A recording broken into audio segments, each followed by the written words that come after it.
Premis film ini berlatar tahun 2048. Beberapa mobil melintasi Samudra Atlantik menuju pangkalan operasi NATO. Salah satu mobil berhenti di depan sebuah mansion. Seorang wanita menunjukkan sebuah keluarga yang terdiri dari 3 orang ke dalam mansion, yang sekarang menjadi rumah baru mereka. Ayah, Rick Johnson, istrinya, Dr. Abigail Johnson, dan putranya, Lucas, terkejut, jelas tidak terbiasa dengan kemewahan tempat tersebut. Ketiganya berdiri di depan kolam renang pribadi mereka, ketika Lucas bertanya kepada Rick kemana dia akan pergi. Rick menunjukkan ke arah langit.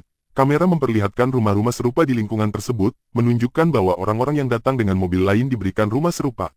Keesokan paginya, Profesor Martin Collingwood mengunjungi keluarga tersebut. Pasangan itu senang melihatnya. Rick berterima kasih kepada Profesor karena memilihnya untuk misi tersebut, tetapi Profesor justru mengingatkan mereka tentang risiko yang terlibat dalam misi tersebut. Profesor mengatakan bahwa dia berterima kasih atas pelayanan mereka, lalu pergi. Berpindah ke konferensi NATO, Profesor berbicara di depan sekelompok orang. Pada tahun 2048, sumber daya alam bumi telah habis. Orang-orang mulai berperang untuk memperebutkan sisa-sisa sumber daya yang ada, dan perang antar negara menjadi hal yang umum. Dia memperkirakan dalam 10 tahun, setengah dari planet ini akan menjadi tidak layak huni, dan dalam 15 tahun, setengah dari populasi dunia saat ini akan kelaparan. Waktu manusia semakin habis karena mereka telah melampaui kapasitas rumah mereka. Profesor mengklaim bahwa anak-anak mereka akan menyaksikan akhir dunia. Namun, di tengah semua ini, dia mengklaim bahwa ada harapan, yaitu bulan terbesar Saturnus yang bernama Titan. Satu-satunya benda selain bumi di tata surya yang memiliki atmosfer, menjadikannya benda paling layak huni selain bumi. Tetapi Titan sama sekali belum siap untuk dihuni manusia. Sebagai tubuh langit yang dihujani metana cair, atmosfernya dipenuhi nitrogen, dan suhunya sangat rendah. Profesor mengklaim, ilmu antariksa mengatakan bahwa Titan tidak bisa dihuni manusia, tetapi dia memiliki pendekatan berbeda. Dia ingin menggunakan genetika modern untuk membuat manusia beradaptasi dengan alam Titan, daripada mencoba membuat Titan layak huni bagi manusia. Oleh karena itu, Rick dan 13 anggota tim lainnya dipilih untuk diuji cobakan agar mereka dapat beradaptasi dengan lingkungan Titan. Dia mengklaim, dengan sedikit peningkatan pada tubuh mereka, mereka akan bisa menghirup nitrogen di udara Titan dan bertahan hidup dalam suhu dinginnya. Semua orang di sana mengetahui risiko eksperimen tersebut, tetapi mereka bersedia mempertaruhkan hidup mereka demi generasi masa depan. Tujuan utama mereka adalah untuk menjadikan Titan sebagai rumah baru manusia. Kelompok ini dipilih dari 5.000 orang di 16 negara berbeda untuk tugas khusus ini karena kemampuan mereka untuk bertahan hidup. Seseorang di konvensi berargumen bahwa proses ini adalah evolusi paksa dan tidak satupun dari mereka akan selamat pada akhirnya, tetapi yang lain mengklaim mereka mengetahui risikonya. Setelah konvensi, kelompok ini diberikan kartu kunci masing-masing dan dibawa ke laboratorium. Pembantu eksperimen, Dr. Freya Upton, memberi Rick suntikan dan memberitahunya bahwa dia akan mendapatkan lebih dari 300 suntikan dalam minggu berikutnya. Suntikan tersebut bertujuan untuk melatih mereka membakar nitrogen daripada oksigen untuk energi, karena tingkat oksigen di Titan hanya 5%, lebih rendah dari 20% di bumi. Pindah ke mansion mereka, semua 14 relawan dan keluarga mereka diberikan rumah mewah di sebelah satu sama lain, sehingga Abigail mengundang semua orang untuk barbecue di akhir pekan. Mereka semua menari, makan, dan minum bersama. Ini adalah kali terakhir mereka diperbolehkan minum alkohol, jadi mereka menikmatinya. Abigail mabuk setelah pesta, sehingga Rick membantunya ke kamar mereka. Tetapi sebelum mereka bisa sampai, dia mulai batuk dengan agresif. Abigail membantunya dan melihat dia demam tinggi. Dia memberinya obat dan menidurkannya. Pada eksperimen berikutnya, para relawan dibuat duduk di bawah air selama mungkin. Yang terakhir di dalam air adalah Rick dan seorang gadis bernama Tali. Keduanya telah berada di bawah air selama 31 menit. Semua orang di luar senang dan terkejut bahwa eksperimen tersebut berhasil. Tali mulai sesak napas dan naik ke permukaan pada 39 menit, tetapi Rick tetap di dalam air. Tanda-tanda vitalnya tampak menurun, sehingga semua orang khawatir. Namun, Rick mulai berenang melintasi kolam dengan kecepatan tinggi, menunjukkan kemajuannya. Semua orang bersorak dan bertepuk tangan untuknya. Dia telah berada di bawah air selama 42 menit. Pada malam hari, Rick menceritakan kondisi Titan kepada putranya, Lucas, sebagai cerita pengantar tidur.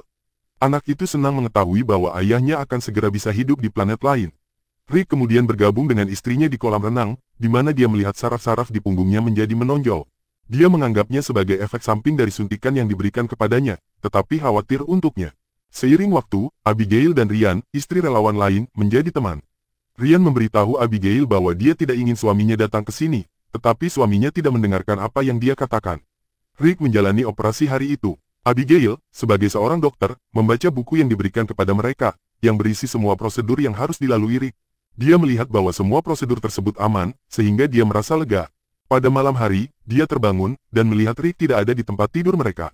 Dia pergi ke dapur, dan melihatnya mengaplikasikan es di tubuhnya. Rick mengatakan bahwa dia merasa sangat panas di tempat tidur mereka. Abigail membawa seember es dan Rick memasukkan tangannya ke dalamnya. Rick meminta istrinya melakukan hal yang sama, tetapi Abigail mengeluarkan tangannya karena tidak tahan dengan dinginnya es. Rick lalu mengklaim bahwa dia tidak merasakan dingin sama sekali. Dia telah beradaptasi untuk hidup dalam suhu dingin Titan. Dalam salah satu eksperimen, kelompok tersebut dibuat berenang di bawah air dengan gas metana seperti di Titan. Selanjutnya, mereka dibuat berlari di sekitar lapangan selama mungkin, sambil menghirup metana dan nitrogen.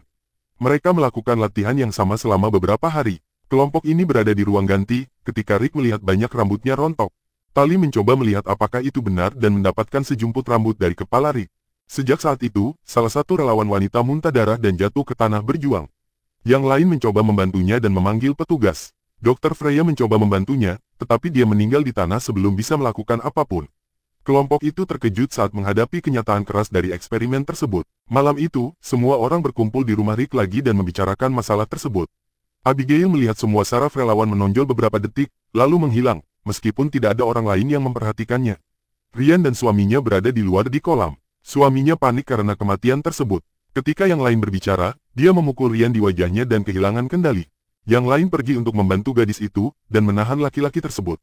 Otaknya tidak dapat menangani eksperimen dengan baik. Keesokan harinya, Dr. Freya datang ke rumah Rick untuk memeriksa tanda-tanda vitalnya. Dia mengklaim bahwa gadis yang meninggal memiliki batu ginjal yang mengubah eksperimen, menyebabkan kematiannya.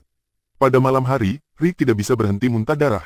Abigail mengambil sampelnya untuk menyelidikinya sendiri. Saat menutup pintu, dia melihat lampu berkedip dari dinding, dan menyadari bahwa mereka sedang diawasi.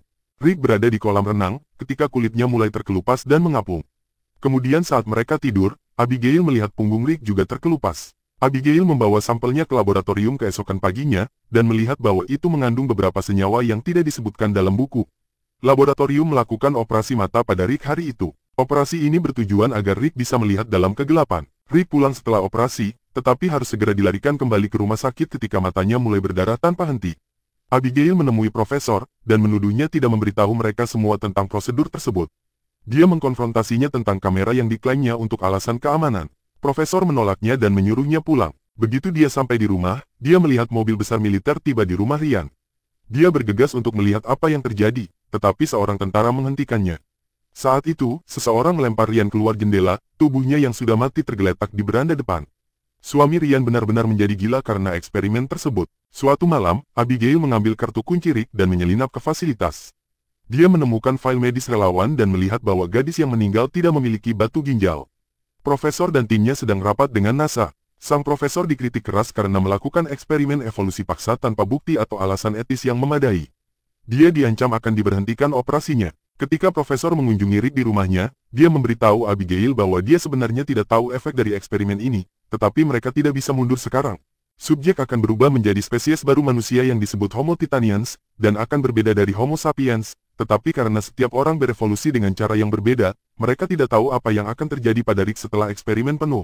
Kemudian, Rick membuka perban dari matanya dan terkejut melihat segala sesuatu di sekitarnya, bahkan dalam gelap. Matanya telah berevolusi. Keesokan harinya, mereka melakukan operasi vital pada subjek, tetapi semuanya meninggal kecuali Rick dan Tali.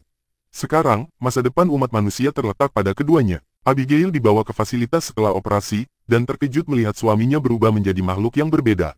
Namun, jelas bahwa Rick masih mengingat mereka. Mereka telah sepenuhnya berubah menjadi Homo Titanians. Mereka bisa mendengar manusia berbicara, tetapi tidak bisa berbicara kembali karena mereka berkomunikasi dalam frekuensi rendah yang tidak terdeteksi oleh telinga manusia biasa. Rick pulang malam itu, dan tanpa sengaja memukul Abigail. Dia kemudian berenang, ketika terdengar suara dentuman keras di luar. Tali datang berkunjung. Bersamanya, beberapa penjaga juga mendekati rumah. Ternyata, Tali telah membunuh suaminya. Para tentara menidurkan Tali dan mencoba membawa Rick juga, tetapi dia dengan mudah membunuh mereka semua dengan kekuatan barunya. Dia hanya berhenti ketika Abigail memintanya. Para pejabat kemudian membawanya ke fasilitas dan menempatkannya dalam sel kaca. Rick sekarang siap dikirim ke Titan, tetapi keterikatan emosionalnya dengan Abigail dan Lucas menghentikannya untuk melanjutkan. Jadi profesor meminta Abigail untuk menyuntiknya dengan senyawa untuk menghapus ingatannya. Abigail menurut dan memberinya suntikan. Rick menggelengkan kepalanya, menunjukkan bahwa dia tidak ingin melupakan mereka. Abigail keluar dari sel, mengambil Lucas dan Dr. Freya, dan melarikan diri. Ternyata dia memberinya senyawa yang berbeda untuk membantunya melarikan diri. Rick berpura-pura tidak sadar dan membunuh seorang tentara. Yang lainnya waspada, tetapi kemampuan evolusinya membantunya melarikan diri dengan mudah. Rick bertemu dengan istri dan anaknya di salah satu laboratorium, tetapi segera dikelilingi oleh tentara. Profesor menjelaskan kepada Abigail bahwa evolusi Rick tidak dapat diubah, dan dia tidak bisa kembali menjadi manusia sekarang. Satu-satunya cara untuk bertahan hidup adalah pergi ke Titan. Melihat bahwa dia telah benar-benar kehilangan suaminya yang lama, Abigail akhirnya setuju untuk membiarkannya pergi demi kemanusiaan dan kelangsungan hidupnya. Dalam adegan berikutnya, kita melihat mereka di dalam pesawat. Rick terbaring dalam kantong jenazah dan dibawa untuk dikirim ke Titan. Beberapa bulan kemudian, Profesor ditangkap karena menggunakan metode tidak etis. Abigail dan Freya mengambil alih fasilitas Titan 2. Lucas memanggil ibunya keluar untuk melihat langit malam yang cerah. Di suatu tempat yang jauh di galaksi, kita melihat Rick berdiri di pegunungan Titan. Dia telah sepenuhnya beradaptasi dengan lingkungannya. Dia membentangkan lengannya yang berselaput dan terbang di langitnya. Subscribe untuk lebih banyak video seperti ini, nyalakan notifikasi, dan tinggalkan like untuk membantu channel ini. Terima kasih telah menonton.